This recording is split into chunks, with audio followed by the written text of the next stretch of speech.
दोस्तों आज के वीडियो में हम कंप्यूटर के 20 इंपॉर्टेंट क्वेश्चन के बारे में बात करेंगे जो ज़्यादातर गवर्नमेंट जॉब में पूछे जाते हैं, जैसे कि पटवारी हो गया, एसएससी हो गया, रेलवे हो गया, बैंक हो गया, या इसी तरह के क्वेश्चन इन गवर्नमेंट जॉब्स में ज़्यादातर आते हैं। तो दोस्तों अगर आप इन क्वेश्चन के बारे में जानना चाहते हैं तो हमारा आज का वीडियो लास्ट तक जरूर देखें, आपके बहुत काम आएगा। हेलो फ्रेंड, मैं शिवम श्रीवास्तव आपका स्वागत करता हूँ आपके अपने YouTube channel SS computer classes में। चलिए शुरू करते हैं आज का वीडियो।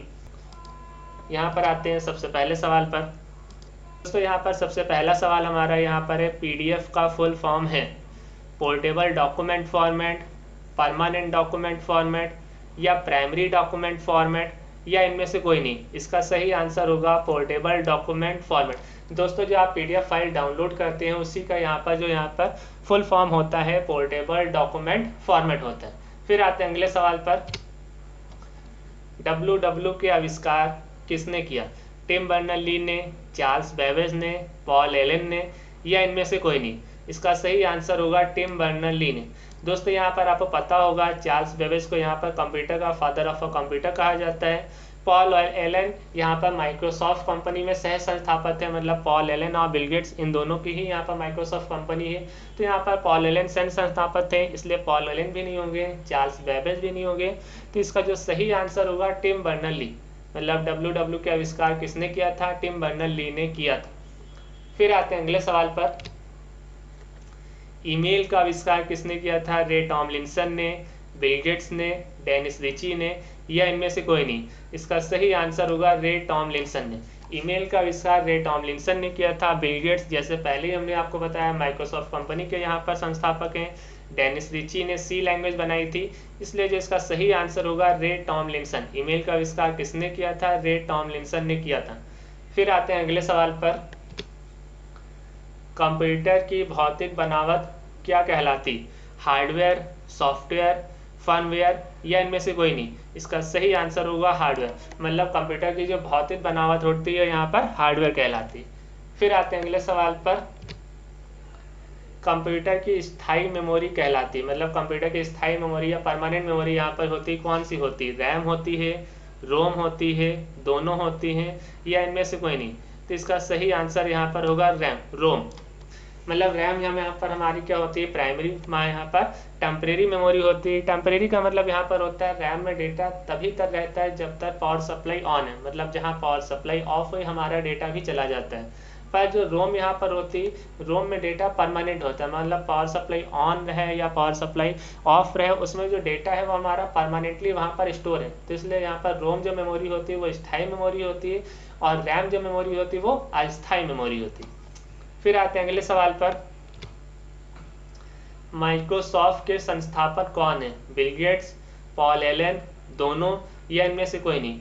दोस्तों इसका सही आंसर होगा दोनों, मतलब बिल गेट्स और पॉल एलन दोनों ने मिलकर ही माइक्रोसॉफ्ट कंपनी बनाई थी, इसलिए इसके जो संस्थापक में दोनों के नाम आता है, बिल गेट्स का भी नाम आता है और पॉल एलन का भी नाम आता है। पर यहाँ पे क्वेश्चन में ध्यान दें, अगर आप पेपर में आपके क्वेश्चन में पॉल एलन नहीं दिया जाता है तो वहाँ पर बिल गेट्स का नाम पे ही आपको वहाँ पर टिक लगा देना है। अगर दोनों नाम दिए हैं तो आपको दोनों पे टिक लगाना है, या दोनों में से कोई एक नाम दिया तो आप इन दोनों में से किसी एक नाम पर टिक लगा देना है। फिर आते हैं अगले सवाल पर,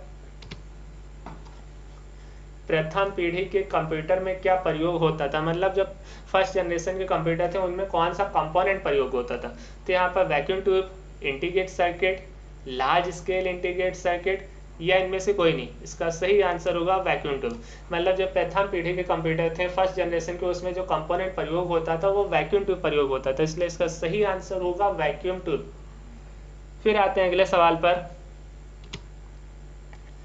ALU का फुल फॉर्म है arithmetic logic unit, arrange logic unit, दोनों, या इनमें से कोई नहीं। इसका सही आंसर होगा अर्थमेटिक लॉजिक यूनिट।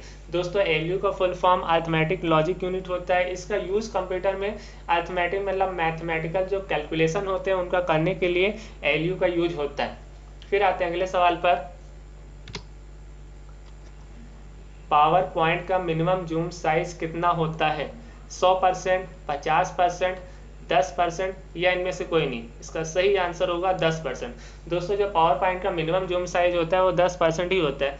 यहाँ पे ये भी ध्यान दीजिए, यहाँ पर 100% दिया, 100% डिफॉल्ट होता है, मतलब आप वर्ड में आए तो भी 100% डिफॉल्ट होता है, एक्सेल में आए तो भी 100% डिफॉल्ट होता है, और पावर पॉइंट में आए तो भी यहाँ पर 100% डिफॉल्ट होता है। डिफॉल्ट का मतलब जब आप एक्सेल ओपन करेंगे या आप पावर पॉइंट ओपन करेंगे तो 100% वहाँ पर पहले से आता है। बाकी आपको चेंजेस करना है, बढ़ाना है, घटाना है, वो तो आप अपने हिसाब से कर सकते हैं, पर डिफॉल्ट का मतलब होता है वो सेटिंग कंप्यूटर में पहले से रहती है कि 100% तो आना ही आना है, बाकी आप अपने हिसाब से बढ़ा घटा वहाँ पर सकते हैं।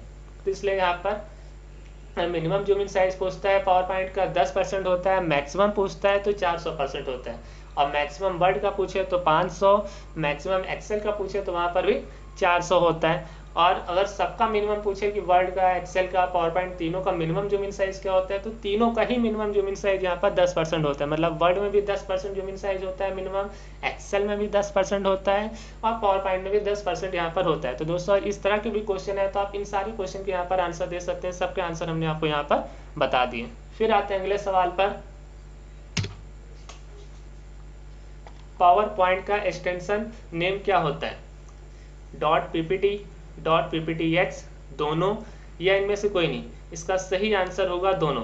दोस्तों जो पावर पॉइंट का एक्सटेंशन नेम होता है .ppt पहले वाले वर्जन में होता था, और .pptx जितने भी आप वर्जन आए मतलब 7 के बाद, इन सब में हमारा .pptx ही होता है, मतलब 2003 वगैरह जो उससे पहले वर्जन थे तो उनमें ppt होता था, और इधर के जितने भी वर्जन है सबका जो एक्सटेंशन नेम होता है .pptx होता है। तो यहाँ पर कोई उन्होंने सन दिया नहीं, मतलब उन्हें बताया नहीं कि 2010 का या 2019 का या 2016 का, तो इसलिए यहाँ पर दोनों पे टिक लगा देना है। पर अगर वहाँ पे पूछा है 2003 में तो .ppt होगा, या 2010 पूछा है तो वहाँ पर .pptx होगा, 2013 पूछा है तो अभी .pptx होगा, 16 मतलब 7 से लेकर जितने भी वर्जन है उन सब में .pptx होगा, और 2003 उसके जितने भी वर्जन थे वहाँ पर .ppt होता है। तो ये भी ध्यान रखें कि अगर वहाँ पर सन दिया है तो उसके हिसाब के भी आपको वहाँ पर बताना है, नहीं दिया है तो यहाँ पर दोनों ही होंगे। फिर आते हैं अगले सवाल पर, कंप्यूटर में टास्क बार कहाँ पर होता है, टॉप में होता है, बॉटम में होता है, लेफ्ट में होता है, या राइट में होता है। मतलब कंप्यूटर में टास्क बार हमारा क्या होता है, जब आप कंप्यूटर ओपन करते हैं तो नीचे जहाँ पर आपको विंडोज़ का आइकन शो करता है, ये टाइम व सेटिंग आपको शो करता है, इंटरनेट सेटिंग्स वगैरह शो करता है, वो हमारा टास्क बार होता है। तो टास्क बार कहाँ पर होता है कंप्यूटर में, बॉटम में होता है। अब यहाँ पर एक क्वेश्चन और भी आता है कि कंप्यूटर में हम टास्क बार को अपने हिसाब से एडजस्ट कर सकते हैं या नहीं कर सकते। अपने हिसाब से एडजस्ट करने का मतलब होता है कि वहाँ पर लेफ्ट, राइट या टॉप में उसे कर सकते हैं, या ले जा सकते हैं या नहीं ले जा सकते।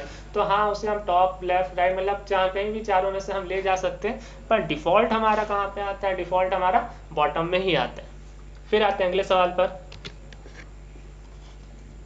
नया फोल्डर बनाने की शॉर्टकट की क्या है, Ctrl+N, Ctrl+Shift+N, Ctrl+Alt+N, या इनमें से कोई नहीं। इसका सही आंसर होगा Ctrl+Shift+N। मतलब आपको कंप्यूटर में कोई भी नया फोल्डर बनाना है तो नया फोल्डर बनाने की शॉर्टकट की क्या होती है, Ctrl+Shift+N होती है।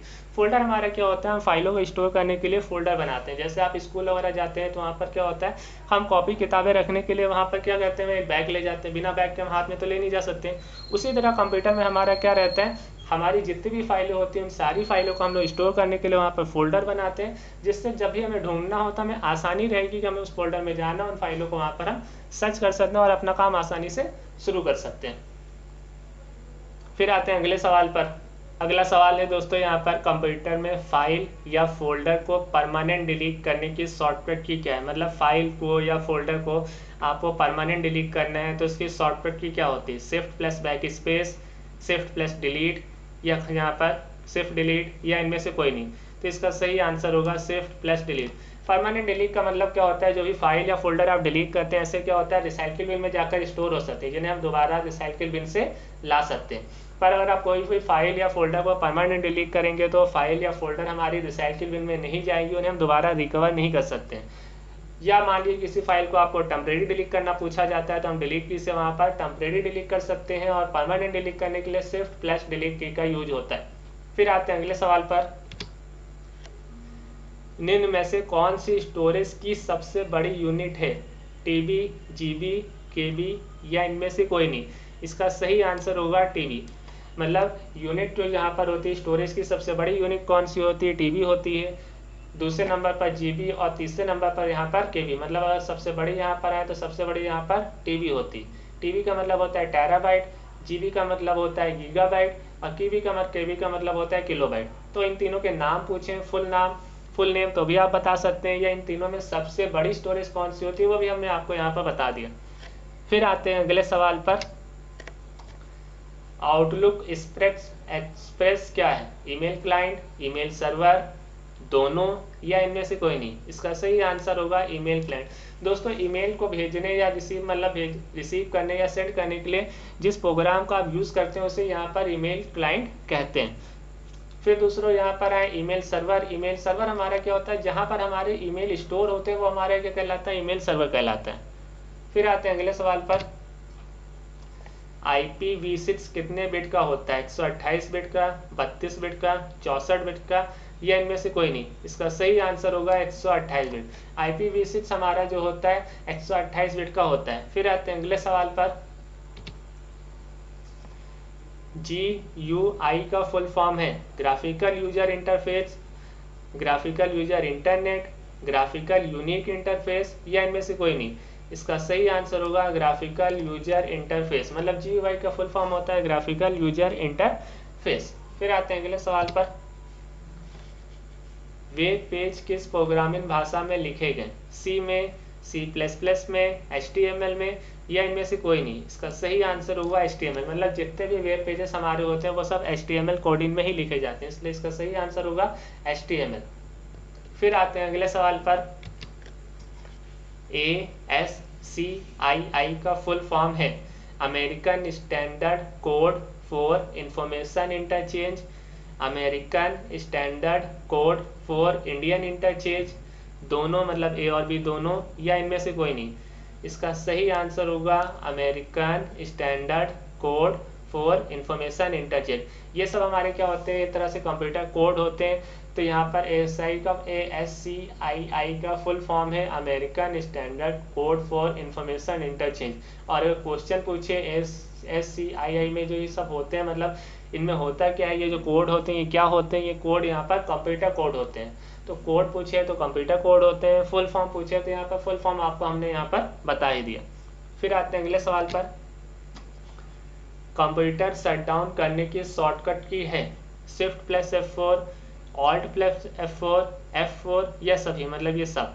तो यहाँ पर सही आंसर क्या होगा? Alt+F4। मतलब जब भी आपको कंप्यूटर शट डाउन करना है, मतलब कंप्यूटर बंद करने के लिए आप Alt+F4 की प्रेस करेंगे तो शट डाउन की विंडो आएगी।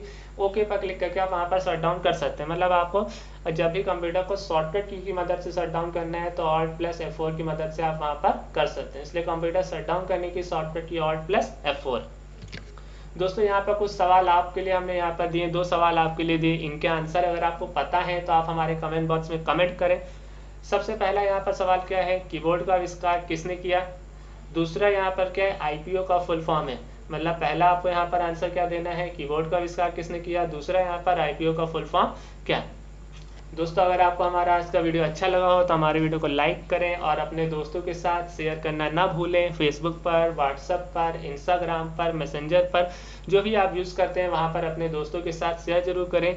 और आज की वीडियो से लेकर आपके मन में कोई भी सवाल हो, क्वेरीज हो, डाउट हो तो हमारे कमेंट बॉक्स में कमेंट करें। और दोस्तों अगर आपने हमारे पिछले वीडियोस नहीं देखा है उन्हें भी जरूर देख लें। दोस्तों अगर आपको हमारा वीडियो अच्छा लगा हो तो रेड बटन को दबाकर हमारे चैनल को सब्सक्राइब करें और बेल आइकन को प्रेस करना ना भूलें, जिससे आपको मिलती रहे लेटेस्ट वीडियो की जानकारी सबसे पहले। धन्यवाद।